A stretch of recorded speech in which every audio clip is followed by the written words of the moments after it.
Hey friends, welcome to Spiceindiaonline with me Mullai Madhavan. In this video, we'll be learning to make a scrumptious gravy using tindora, which is nothing but ivy gourd. This semi-thick masala can be paired with rice or it can be had as a side for chapati.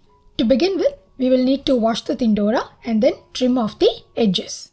If you plan on cooking them as a whole tindora, then it would be a good idea to make crisscross cuts on the top. That way, they will absorb all the flavors from the gravy. Cooking them as a whole kind of works for a dry version of the masala, whereas in our case, we are making a thin gravy style consistency for which cutting them into thin strips suits better. Also for this gravy, cutting them into strips keeps them more appetizing when compared to cooking them as whole or chopped into roundels.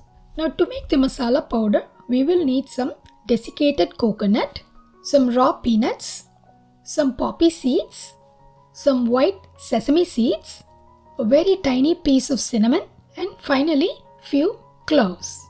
We need to dry roast each one of them and then make a fine powder out of it. Begin by roasting the raw peanuts over medium flame for few minutes.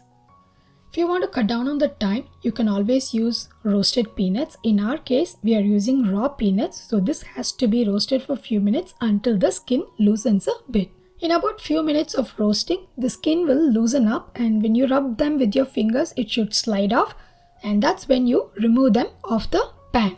Now rub off the skin and discard and put the roasted peanuts back on the tawa. Now continue to roast, adding the white sesame seeds along with the poppy seeds, the tiny piece of cinnamon and some cloves. Now dry roast all of these over medium flame for 2 to 3 minutes until they turn lightly golden. Once it starts to pick up a light brown shade, turn it off and then add the desiccated coconut.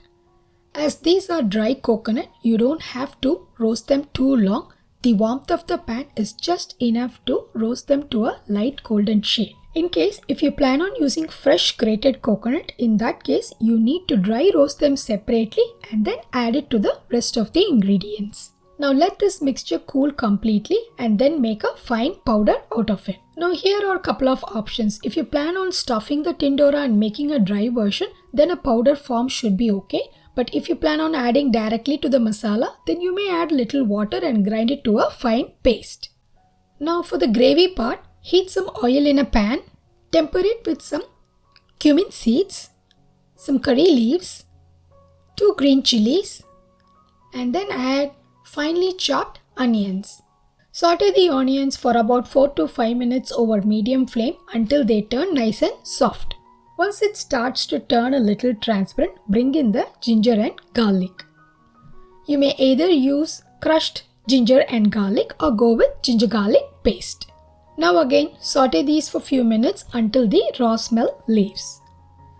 At this stage, bring in the tindora strips. Tindora is a kind of a firm veggie, so we need to partially cook them before adding the rest of the ingredients.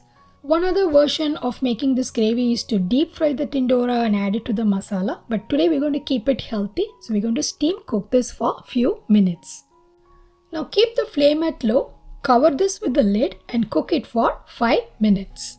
When done, the tindora will be about 70% cooked. Also remember, tindora is not that pleasing when it is overcooked, so it's always better to keep them on a crunchier side.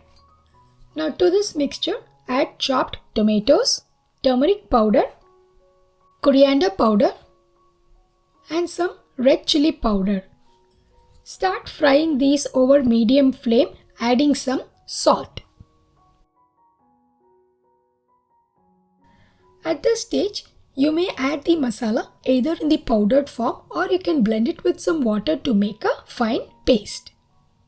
Like I've already mentioned before, the powdered form is only if you add to stuff the tindora. Otherwise, you can blend them into a paste and then add it directly to the strips. Now saute the tindora along with the masala paste for about 3 to 4 minutes over medium flame until the oil separates. As you keep sauteing, you will see that the masala will turn a little thick and the oil will start to ooze out from it.